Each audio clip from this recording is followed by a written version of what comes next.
नमस्कार साथियों, एक बार फिर से आप सभी का बहुत बहुत स्वागत है लोधाई क्लासेस के बीए प्लेटफॉर्म पर। बीए फर्स्ट ईयर में प्राचीन भारत के इतिहास पर डिस्कशन चल रहा था।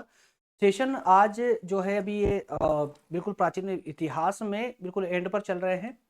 जल्दी ही मतलब कि इसके बाद में 2 लेक्चर और होंगे, इसके साथ ये पूरा ये जो सब्जेक्ट है आपका कंप्लीट हो जाएगा, ठीक है ना।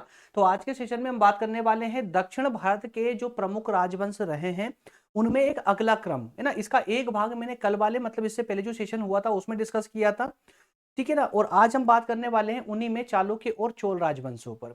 तो चलिए शुरू करते हैं सेशन को। आगे बढ़े उससे पहले जो नए छात्र हैं उनको बता दूं, BA first second third year तीनों ही ईयर के ऑलमोस्ट सभी विषयों की प्लेलिस्ट तैयार कर दी गई है, जिसकी लिंक जो है इस चैनल की प्लेलिस्ट में मिल जाएगी। जो भी सब्जेक्ट आप पढ़ना चाहते हैं, जो मेरे पीछे आप लिस्ट देख रहे हैं, ये सारे सब्जेक्ट आपके लिए प्लेलिस्ट में अवेलेबल है। जो भी पढ़ना चाहे वो प्लेलिस्ट में जाकर के आप सर्च करके पढ़ सकते हैं। और हर एक लेक्चर की डिस्क्रिप्शन में उसके नोट्स भी अवेलेबल है। इसके अलावा प्रतियोगी परीक्षाओं की तैयारी के लिए एक नया यूट्यूब चैनल जिसका नाम है प्रज्ञान हिंदी मेरे द्वारा लॉन्च कर दिया गया है। आप चाहे तो उसे विजिट करके और अपनी प्रतियोगी परीक्षाओं की तैयारी बेहतर बना सकते हैं। आगे बढ़ते हैं, देखते हैं आपका सिलेबस। तो सिलेबस के अकॉर्डिंग यदि मैं आपको बताऊं तो सिलेबस में बिल्कुल एंड पर चल रहे हैं। यूनिट 5 को हम पिछले लेक्चर में ही स्टार्ट कर चुके थे, ठीक है ना। दक्षिण भारत के प्रमुख राजवंशों पर हमारा डिस्कस चल रहा था, जिसमें हम राष्ट्रकूट और पल्लव राजवंश पर चर्चा कर चुके थे। आज जो हमारा डिस्कशन होने जा रहा है चोल और चालुक्य राजवंश पर चर्चा करेंगे। इसके साथ ही हमारा ये टॉपिक कंप्लीट हो जाएगा। तो 2 लेक्चर और होने वाले हैं, ठीक है। इसके साथ ही आपका ये पूरा सब्जेक्ट कंप्लीट हो जाएगा। चलिए टेबल ऑफ कंटेंट में एक नजर मार लेते हैं, जिससे पता चल जाए कि आज किस पूरे लेक्चर में क्या क्या पढ़ेंगे। तो सबसे पहले चालुक्य राजवंश के बारे में जानकारी एकत्रित करेंगे, है ना। वातापी चालुक्य कौन थे, है ना, कल्याणी चालुक्य या बेंगी चालुक्य कौन थे, ये तीनों शाखाओं पर चर्चा करेंगे। उसके बाद में हम बात करेंगे चोल राजवंश पर। चोल राजवंश में 4 पॉइंटों पर डिस्कस करेंगे, केंद्रीय शासन, प्रांतीय शासन, स्वशासन और न्याय व्यवस्था पर। क्लियर हो पाया आपका। तो ये सारे पॉइंट हम आज के सेशन में ही डिस्कस करने जा रहे हैं। थोड़ा स्पीड से बढ़ेंगे, नहीं तो 1.5 घंटे के समथिंग की क्लास हो जाएगी। थोड़ा जल्दी लेने का प्रयास करेंगे ताकि कम से कम समय में इसको कंप्लीट किया जा सके। ये प्रश्न है, इसको आप देख लीजिएगा, इसी टॉपिक का है। चलिए शुरू करते हैं, लेते हैं सबसे पहले पेन लेते हैं। दरअसल दोस्तों चालुक्य राजवंश, तो जब चालुक्य राजवंश की बात आती है तो इन चालुक्य जो प्रजाति थी, चालुक्य जाति थी, दरअसल पहला प्रश्न तो यही उठता है कि चालुक्य जाति आई कहां से थी, है ना। एक भूमिका तैयार करना जरूरी है ना।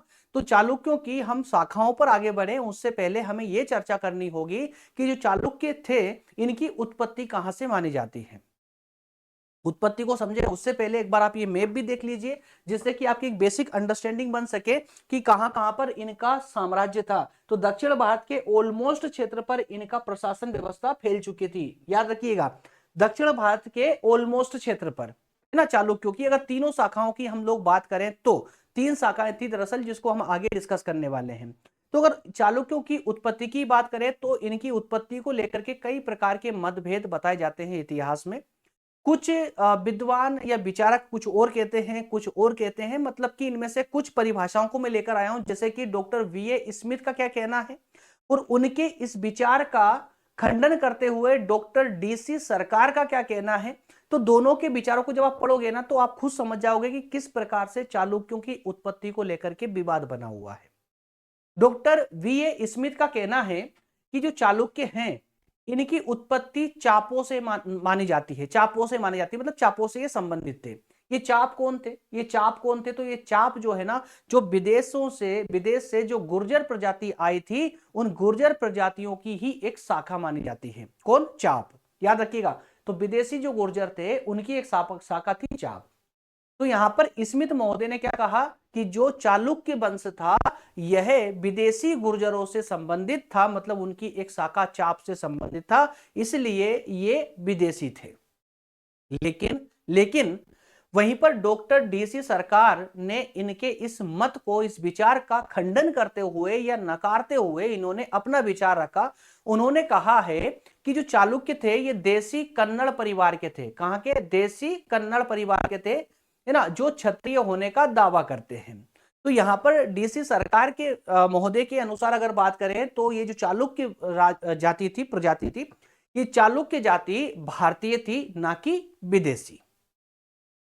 अब सिर्फ क्या यहाँ पर स्मिथ महोदय और यहाँ पर डीसी सरकार इनने ही विचार व्यक्त किए हैं? नहीं, ऐसे और भी कई इतिहासकार रहे हैं जिन्होंने अपने अपने अनुसार जो इनकी उत्पत्ति के बारे में जानकारी दी है।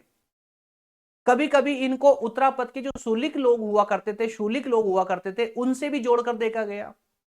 लेकिन ऐसे विचारों का भी यहाँ पर डॉक्टर डीसी सरकार ने खंडन किया और कहा कि शूलिक जो थे ये उड़ीसा के शुल्की लोग होते हैं, शुल्की लोग थे और चालुक्यों से इनका कोई संबंध नहीं था। तो इन विचारों से आप इतना समझ चुके हैं कि चालुक्यों की उत्पत्ति का कोई एक परिपक्व परिभाषा नहीं दी जा सकती है। विद्वानों में बहुत ज्यादा मतभेद रहा है। क्लियर? अब बात करते हैं कि जो चालुक्य राजवंश स्थापित हुआ भारत में, दरअसल उनकी 3 शाखाएं थी। 3 शाखाएं, अलग अलग 3 शाखाएं थी और अलग अलग क्षेत्रों पर इन्होंने राज्य किया। इनमें पहली शाखा मानी जाती है वातापी के चालुक्यों की शाखा। वातापी के चालुक्य नाम याद रखिएगा, प्रश्न इसी प्रकार से आपको लिखना होगा वहां पर, है ना, वातापी के चालुक्य। उसके बाद में जो दूसरी शाखा आती है वो दूसरी शाखा थी कल्याणी के चालुक्यों की और तीसरी शाखा थी बेंगी के चालुक्य। ये 3 शाखाएं चालुक्य प्रशासन के अंतर्गत मानी जाती है और चालुक्यों में हमें इन्हीं 3 शाखाओं पर अध्ययन करना है। मतलब इन तीनों शाखाओं में जो महत्वपूर्ण शासक दिए गए हैं उन शासकों पर ही चर्चा करनी है। वातापी, जब इस शाखा की बात आती है तो वातापी वंश में या इस शाखा के अंतर्गत कई वीर या योग या ज्ञानी राजा हुए हैं जिन्होंने इस शाखा का बहुत ज्यादा विस्तार किया। और ऐसे ही प्रमुख शासकों में जो प्रथम शासक थे, या फिर ऐसा कहना कि जब कोई शाखा होती है तो प्रश्न उठता है कि उसके संस्थापक कौन थे। सबसे इंपॉर्टेंट कॉन्सेप्ट है। संस्थापक की बात करें दोस्तों तो संस्थापक थे जयसिंह। कौन थे? जयसिंह। ये वातापी चालुक्यों के प्रथम शासक थे, या कहें कि वातापी चालुक्यों की इस शाखा के संस्थापक माने जाते हैं। ठीक है ना। और इन्होंने ही इस शाखा की स्थापना की थी। और स्थापना कब की थी? इन्होंने राष्ट्रकूटों से महाराष्ट्र को छीन करके और महाराष्ट्र में तब जाकर के उन्होंने चालुक्य वंश की स्थापना की। क्यों ने? जयसिंह ने। लेकिन कुछ इतिहासकारों को यह बात गवारा नहीं है, इसलिए वो किसी और का नाम बताते हैं, तो वो भी आगे बताने वाला हूं मैं। उसके बाद में जयसिंह के बाद में नंबर आता है उनके पुत्र का। यहां पर याद रखना चालुक्यों में पिता पुत्र की ही कहानी चलेगी एंड तक, पिता पुत्र की, ठीक है ना। तो पिता के बाद में उनका पुत्र क्या नाम था? रणराग। क्या नाम था? रणराग। तो जयसिंह के बाद में उनके पुत्र रणराग शासक बनते हैं। लेकिन इनके समय में कोई महत्वपूर्ण घटना नहीं घटित हुई है या फिर उसकी जानकारी हमें नहीं है। इसके बाद में रणराग के पुत्र पुलकेशिन प्रथम का शासनकाल आता है। और कुछ इतिहासकार जयसिंह की जगह पुलकेशिन प्रथम को ही जो है इस वंश के वास्तविक संस्थापक मानते हैं। इस वंश का वास्तविक संस्थापक मानते हैं। इसके बाद में कीर्तिवर्मन प्रथम ना, कीर्तिवर्मन प्रथम जो कि पुलकेशिन प्रथम का पुत्र था। कौन? पुलकेशिन प्रथम का पुत्र था। ये कीर्तिवर्मन प्रथम के नाम से सिंहासन पर बैठते हैं। 567 ईस्वी में ये सिंहासन पर बैठते हैं। जो अभिलेख हमको प्राप्त हुए उनसे पता चला है कि केरल, गंगा और कई छोटे शासकों को इन्होंने परास्त करके और अपने साम्राज्य का विस्तार किया था। कीर्तिवर्मन प्रथम के बाद में नंबर आता है मंगलेश का। ये कीर्तिवर्मन प्रथम के छोटे भाई और पुलकेशिन प्रथम के पुत्र थे, याद रखिएगा। तो कीर्तिवर्मन के छोटे भाई थे ये। इनकी सबसे बड़ी विशेषता कलचुरी राजाओं को परास्त करना मानी जाती है। मतलब इनके शासनकाल में जो सबसे महत्वपूर्ण घटना घटी वो कलचुरी राजाओं को परास्त करना ही इनकी सबसे बड़ी उपलब्धि मानी जाती है। किसकी? मंगलेश की। मंगलेश का बस याद रखिएगा आप लोग कि कीर्तिवर्मन के छोटे भाई थे और पुलकेशिन प्रथम के पुत्र थे। अच्छा, मंगलेश के बाद में, इनकी मृत्यु के बाद में कई सारे उत्तराधिकारी उठकर खड़े हो गए। मतलब उत्तराधिकारियों में ही युद्ध जो है संघर्ष होने लगा था, विवाद होने लगा था, उनमें फूट पड़ गई कुल मिलाकर के। जो पुलकेशिन के पुत्र थे ना, पुलकेशिन के पुलकेशिन में के बाद में कीर्तिवर्मन आया। कीर्तिवर्मन के बाद उसके छोटे भाई मंगलेश आए। लेकिन मंगलेश के बाद में जो पुलकेशिन प्रथम के जो भी उत्तराधिकारी थे उन सब में फूट पड़ गई कि अब शासन गद्दी कौन संभालेगा। तो वो फूट पड़ने के कारण ही 13 साल तक ये सिंहासन खाली पड़ा रहा। जी हाँ, 13 साल तक, मतलब 642 से लेकर के 655 तक ये सिंहासन खाली पड़ा रहा। फिर 655 में जाकर विक्रमादित्य प्रथम, जो पुलकेशिन प्रथम के पुत्र थे, उन्होंने राजगद्दी को संभाला। और पल्लव राजा परमेश्वर वर्मा से जो इसके बाद में माफ कीजिएगा विक्रमादित्य है ना प्रथम ने जो है शासन को संभाला। उसके 655 में इसके बाद में उसने अपने पिता पल्लव शासकों से बदला लिया, पल्लव शासकों से।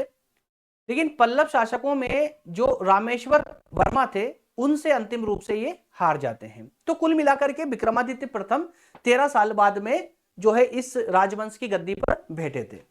इसके बाद में शासकों के 4 शासक और देखेंगे, इसमें कुल मिलाकर 10 शासक देखने वाले हैं। उसके बाद विजयादित्य आते हैं और कोई खास घटना नहीं। फिर उसके बाद विनयादित्य आते हैं। खाली राजाओं के आपको क्रम से नाम याद रखना है, ज्यादा मैं लोड नहीं दे रहा हूं आप लोगों को। ये डिटेल तो सिर्फ इसलिए जब आप रिवीजन लगाओगे ना तो आपको कुछ मोटी मोटी घटना याद रह जाएगी, ठीक है ना। तो उसके बाद में विक्रमादित्य द्वितीय के नाम से, ठीक है, विजयादित्य का पुत्र बैठता है। पल्लव राजाओं से इन्होंने संघर्ष किया। उसके बाद कीर्तिवर्मन द्वितीय आ जाते हैं, ठीक है। ये चालुक्य वंश का अंतिम शासक माना जाता है, तो इसको भी आप लोग याद रखिएगा, कीर्तिवर्मन द्वितीय, ठीक है, कीर्तिवर्मन द्वितीय ये, ठीक है ना, इस वंश का अंतिम शासक, ये इस वंश का अंतिम शासक।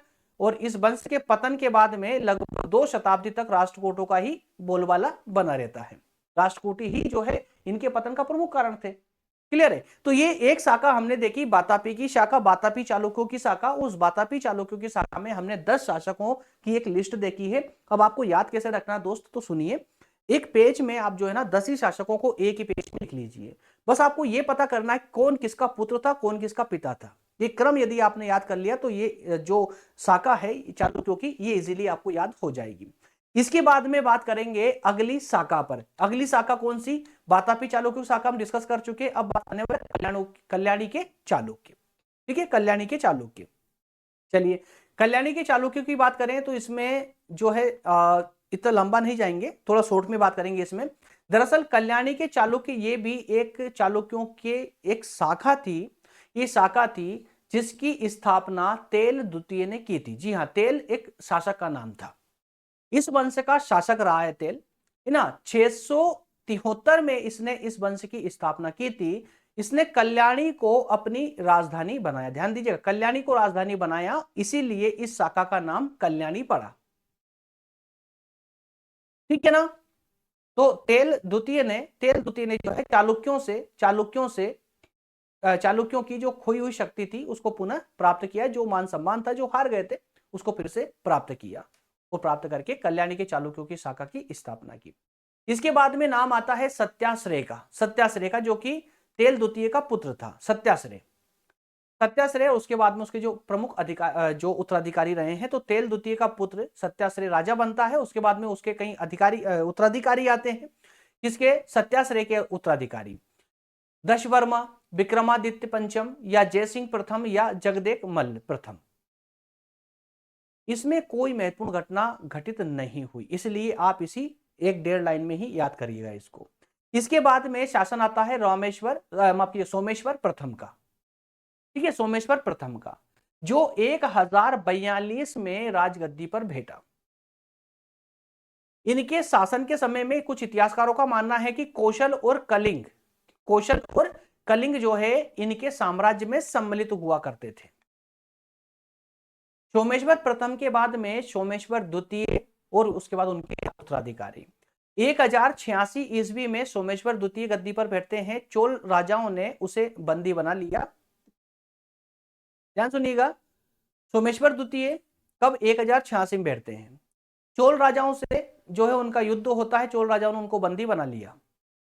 इस कारण से बंदी बनाने के कारण अब जो है सोमेश्वर द्वितीय का पुत्र विक्रमादित्य षष्ठम के नाम से गद्दी पर बैठते हैं या राज सिंहासन पर बैठते हैं। और 50 वर्ष तक, रिकॉर्डेड 50 वर्ष तक इन्होंने शासन किया इस शाखा में। उसके बाद में उनके पुत्र सोमेश्वर तृतीय आते हैं, फिर जगदेक मल्ल आते हैं, 15 वर्ष शासन करा। उसके बाद तेल तृतीय के नाम से, ठीक है। और इस वंश की बात करें तो 1190 में यह वंश पूरी तरह से समाप्त हो चुका था। 1190 में इस वंश का पूरी तरह पतन हो गया, ठीक है। कल्याणी वंश का 1190 में पूरी तरह पतन हो चुका था। इसके बाद में आती है तीसरी शाखा, वेंगी शाखा, वेंगी के चालुक्य। ये वाला एरिया वेंगी चालुक्यों का था। ठीक है, दक्षिण भारत में ये जो रेड कलर में है ये वाला। पुलकेशिन द्वितीय का दरअसल, अब सुनिएगा, इस शाखा की जो स्थापना हुई ना, इस शाखा की स्थापना में वातापी चालुक्यों का बड़ा योगदान था। कैसे था? तो आपने देखा होगा ना, वातापी चालुक्यों में जो पुलकेशिन द्वितीय थे, पुलकेशिन द्वितीय, उनका छोटा भाई इनके साथ काम करता था गवर्नर बनकर के, वायसराय बनकर के उनके क्षेत्र का। तो कब से कब तक किया? उनके छोटे भाई विष्णु विष्णु वर्धन नाम था उनके छोटे भाई का। तो इन्होंने 615 से 631 तक वायसराय के रूप में काम किया अपने बड़े भाई के पास में, मतलब वातापी चालुक्यों के पास में। क्लियर है? लेकिन आखिरी के जो 2 साल थे उसमें उन्होंने अपनी एक स्वतंत्र शासन स्थापित कर लिया। वो स्वतंत्र शासन स्थापित करके इस वंश की नींव डाली, याद रखिएगा। तो इसके बाद में जो है विष्णुवर्धन द्वितीय जो थे, ये यहाँ के राजा बन जाते हैं 663 से 672 के बीच में। उसके बाद में उसका पुत्र मंगी युवराज होते हैं। ठीक है, और उसके बाद में उनके छोटे भाई कोकुली विक्रमादित्य शासक बन जाते हैं। और फिर इन कोकुली विक्रमादित्य को परास्त करके उनका बड़ा भाई विष्णुवर्धन तृतीय फिर से शासक बन जाते। तो ये क्रम चलता रहता। उसके बाद में इस वंश के और भी ये शासक रहे हैं पूरे। इनको आप लोग जब पीडीएफ से पढ़ेंगे तो आपको कंप्लीट समझ आ जाएगा, है ना।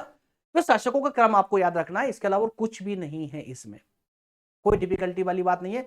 सिर्फ जहां पर मैंने रेड करा हुआ ना, जहां पर जो हाईलाइट कर रखा है, उसको पॉइंट को बस आप ध्यान से पढ़ लीजिएगा, हो जाएगा। डिस्क्रिप्शन से पीडीएफ डाउनलोड करके। चलिए आगे बढ़ते हैं। अब अगले राजवंश की बात करें, चोल राजवंश की। चोल राजवंश में हमें 4 टॉपिक पढ़ना है। केंद्रीय शासन, चोल राजवंश का केंद्रीय शासन किस प्रकार का था, प्रांतों का शासन किस प्रकार का था, स्वशासन या स्थानीय शासन किस प्रकार का था, और वहां की न्याय व्यवस्था किस प्रकार की थी।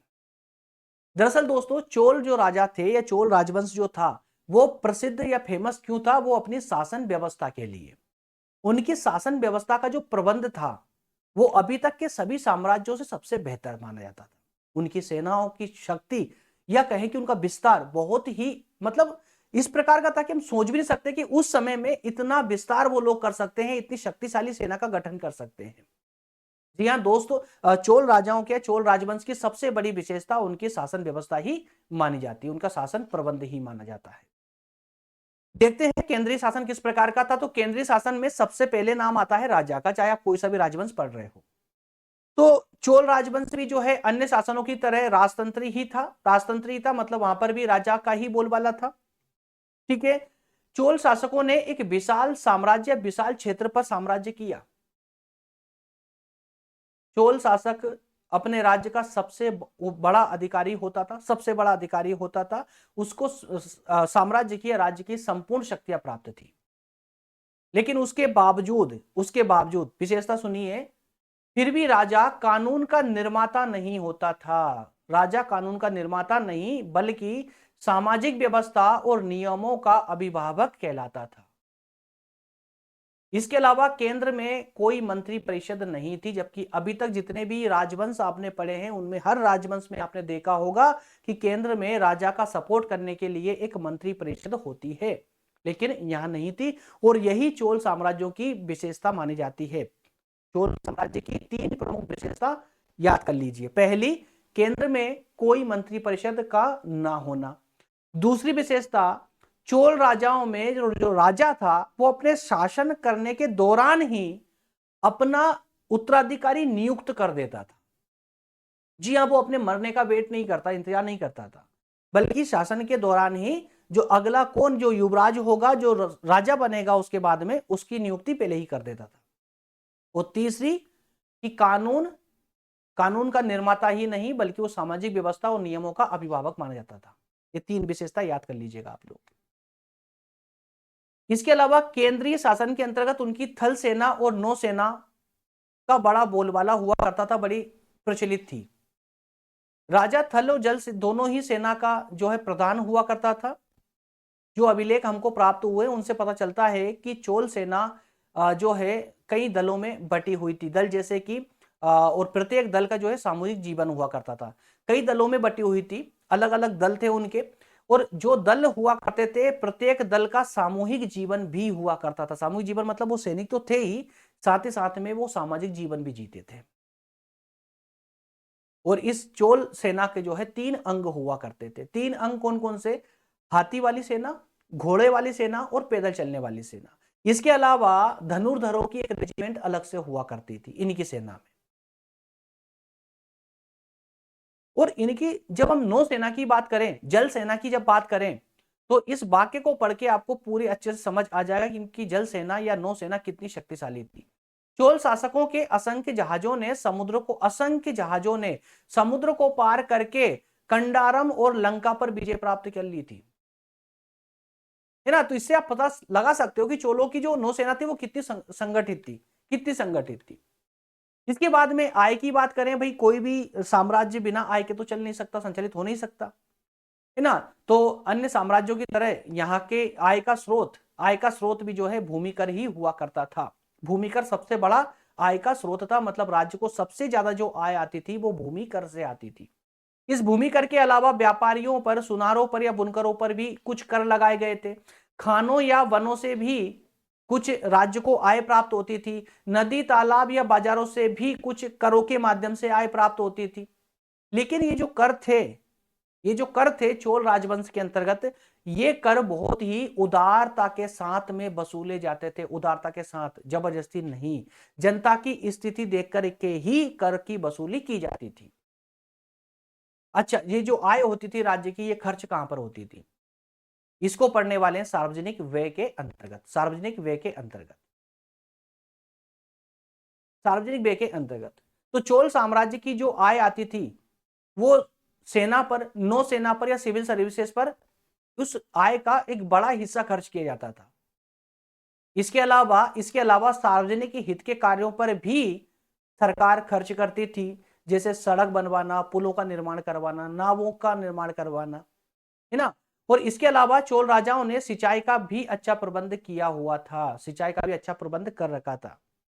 क्लियर है? तो इस प्रकार से चोल साम्राज्य की या चोल राजवंश की जो आय थी, जो पैसा था, वो सिर्फ और सिर्फ राज्य में ही नहीं बल्कि सामाजिक कार्यों में भी खर्च किए जाते थे। चलिए, इसके बाद में दोस्तों बात करते हैं प्रांतीय शासन व्यवस्था की। तो दोस्तों दरअसल प्रांतीय शासन व्यवस्था के अंतर्गत ज्यादा कुछ भी नहीं, बल्कि सिर्फ इतना पढ़ लीजिए कि चोल साम्राज्य जो है कई प्रांतों में बटा हुआ था और इन प्रांतों को मंडल कहा जाता था। क्या कहा जाता था दोस्त? याद रखिएगा, मंडल। क्या कहा जाता था? मंडल। ठीक है। और इस साम्राज्य में कितने मंडल थे? 8 मंडल, कुल 8 मंडल थे। मतलब पूरा चोल साम्राज्य, जो विशाल साम्राज्य था, वो 8 मंडलों में बटा हुआ था, मतलब प्रांतों में बटा हुआ था। और हर एक मंडल, मतलब हर एक प्रांत में वहां की व्यवस्था देखने के लिए गवर्नर होता था। गवर्नर, जिसकी नियुक्ति कौन करता था? राजा खुद उसकी नियुक्ति करता था, और वो गवर्नर सीधा राजा के संपर्क में रहता था। याद रखिएगा, उसके अधीन कई कर्मचारी होते थे जो उस गवर्नर की शासन प्रशासन संभालने में, उस प्रांत की प्रशासन व्यवस्था को संभालने में सहायता करते थे। इसके अलावा स्वशासन की बात करें, स्वशासन की, तो इसका एक थोड़ा सा नया कॉन्सेप्ट मिलेगा। देखिए, चोल शासन में जो है ना, कोट्टम, कोट्टम मतलब गांव, और मंडल मतलब प्रांत पड़ चुके हैं। तो कोट्टम गांव से लेकर मंडल प्रांत तक स्वशासन संस्थाएं विद्यमान थी। तो कहने का मतलब यह है कि चोल राजवंश की सबसे छोटी इकाई कोट्टम हुआ करती थी। कोट्टम मतलब एक गांव। ये मंडल जो थे ना, वो कई कोट्टमों में बटे हुए थे। क्लियर? तो कोट्टम मतलब गांव से लेकर के प्रांत तक स्वशासन संस्थाएं होती थी। ग्राम सभाओं को पूरी तरह से स्वायत्त शासन का अधिकार प्रदान किया गया था। ग्राम सभाओं को लेकिन ऐसा नहीं है कि वो राजा से पृथक नहीं हो सकते थे, बल्कि कुछ उत्तराधिकारी हुआ करते, कुछ अधिकारी हुआ करते थे जो इन केंद्र सरकार के, मतलब राजा के विश्वसनीय अधिकारी होते थे, जो इन ग्राम सभाओं में बैठते थे। वो ग्राम सभा की सारी कार्य प्रणाली की जानकारी जो है वो राजा को प्रदान करते थे। और राजा को लगता था कि कहीं गड़बड़ है, तो राजा फिर उन ग्राम सभाओं के अधिकारियों को दंड भी देते थे। That's all. लेकिन अगर कोई गड़बड़ ना करे तो ग्राम सभाएं पूरी तरह स्वतंत्र थी अपना कार्य करने के लिए। इसके बाद में अगर न्याय व्यवस्था की बात करें, तो न्याय व्यवस्था भी उच्च कोटि की मानी जाती है। चोल साम्राज्य के अंतर्गत न्याय व्यवस्था उच्च कोटि की मानी जाती है। मुकदमों का निर्णय करने का अधिकार स्थानीय संस्थाओं को भी प्राप्त था। स्थानीय संस्था मतलब उन ग्राम सभाओं को भी प्राप्त था। और यहां पर जो है ना, वर्तमान की तरह जूरी प्रथा भी देखने को मिली। जूरी प्रथा, जो आज वर्तमान में भी सुप्रीम कोर्ट, हाई कोर्ट में जूरी प्रथा का प्रचलन किया जाता ना, जूरी बिठाई जाती है, किसी भी कोई इस सेंसिटिव केस होता तो उस पर डिस्कस करने के लिए। इसके अलावा जो अंतिम अपील जो है राजा के पास ही होती थी, अंतिम अपील राजा के पास ही होती थी। और उस समय जो दंड दिए जाते थे ना, जैसे कि किसी मर्डर का मतलब हत्या के अपराध का दंड देना है, तो हत्या के प्रकार के आधार पर दंड दिया जाता था। ऐसा नहीं है कि अगर हत्या हो गई कैसे भी हो गई उसको सभी को एक प्रकार का दंड, तो ऐसा नहीं था। चोल की दंड व्यवस्था बहुत उदार हुआ करती थी। निष्कर्ष रूप में अगर बात करें तो हम कह सकते हैं कि चोलों की प्रशासनिक व्यवस्था बहुत उच्च कोटि की थी। चोलों की प्रशासनिक व्यवस्था की उल्लेखनीय विशेषता राजा द्वारा अपने शासनकाल में ही अपने उत्तराधिकारी मतलब युवराज की घोषणा कर देना, मंत्री परिषद का ना होना और गांवों में स्वायत्त शासन प्रणाली का लागू होना, ये प्रमुख विशेषता हुआ करती थी चोल साम्राज्य की। That's all. उम्मीद करता हूं दोनों ही राजवंशों पर, चालुक्य और चोल राजवंशों पर हमने डिस्कस किया, कंप्लीट आपको समझ आया होगा, कहीं डाउट ना रहा होगा। अगले सेशन में अब बात करने वाले हैं दक्षिण पूर्वी एशिया में भारतीय संस्कृति का विस्तार किस प्रकार से हुआ, कहां कहां पर विस्तार हुआ। ठीक है ना। चलिए, डिस्क्रिप्शन से आप पीडीएफ डाउनलोड कर सकते हैं, कोई दिक्कत नहीं है, लिंक डाल दी गई है। इसके अलावा सभी पीडीएफ एक साथ प्राप्त करने के लिए टेलीग्राम और व्हाट्सएप ग्रुप को ज्वाइन कर सकते हैं आप लोग। क्लियर है। सेशन यदि आपको अच्छा लग रहा है तो लाइक वाइक का बटन कभी कभार दबा दिया करें, और नए हैं तो सब्सक्राइब जरूर कर ले, क्योंकि बहुत इंपॉर्टेंट सेशन हमारे द्वारा यहाँ पर प्रोवाइड किए जाते हैं, विशेष करके बीए वाले बच्चों के लिए, है ना। यूट्यूब का कोई ऐसा प्लेटफॉर्म नहीं है जहां पर इतनी विस्तार पूर्वक क्लासेस आपको पूरे क्रम से आपको प्रोवाइड की जा रही हो, है ना। तो सभी सब्जेक्ट में डिटेल में ही आप लोगों को प्रोवाइड करता हूं, नोट्स के साथ में वो भी। तो अगर आपको लगता है कि सब्सक्राइब करके आप पहले विजिट कर लीजिए चैनल को अच्छे से, अगर नए छात्र हैं तो पहली बार देख रहे हैं तो पहले अच्छे से चैनल को विजिट कर लीजिए, कौन कौन सब्जेक्ट किस प्रकार से कितनी गुणवत्ता के साथ में आपको पढ़ा रहा हूं, किस प्रकार के कंटेंट में आपको प्रोवाइड कर रहा हूं। अगर आपको लगे तो आप सब्सक्राइब कर लीजिए, जुड़ जाइए आप लोधाई क्लासेस के साथ में, बन जाए नए सदस्य आप इसके। ओके फ्रेंड्स, मिलेंगे कल वाले सेशन में। Thank you so much.